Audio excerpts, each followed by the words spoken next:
there are pros and cons to re-signing Carlton Davis, okay? So let me give you the pros. You have a number one corner. Your CB1 is solidified.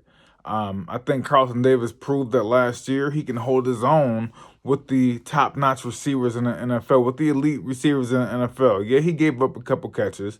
Everybody does. But he showed that he could hold his own. And what does that do for your defense? Now your defense can play more man.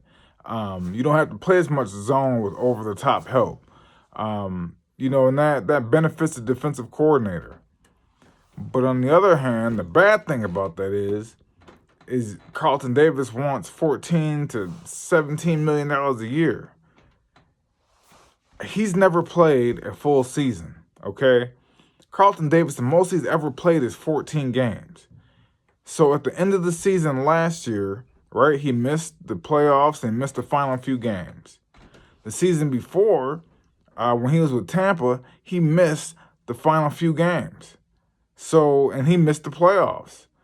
So it's like if I pay a guy $14, $15, $16, $17 million a year, I want you to be there when it counts. I want you to be there for the biggest moments on the biggest stage in the biggest games, okay?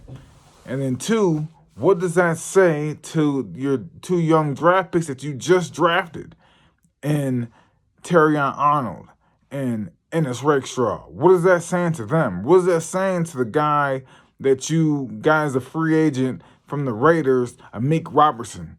Because that's three cornerbacks right there. You drafted one in the first, you drafted one in the second, and then you pick one up in free agency. And you say that they are your guys. So what does that say to them, three cornerbacks, when you go and pay a cornerback 14, 15, 16, 17 million a year? What does that do for the locker room? I know Carlton Davis is a good locker room dude, but what does that do for the locker room now? How do they feel? How will their development be stunted by this whole process? So, I don't know, man. Those are the things that you have to think about when you want to sign a guy. And that's why I'm kind of against re-signing Carlton Davis because of what he's expecting. But I don't know, man. Tell me if I'm wrong. Let me know in the comments section, but it's risky, man. It's really risky.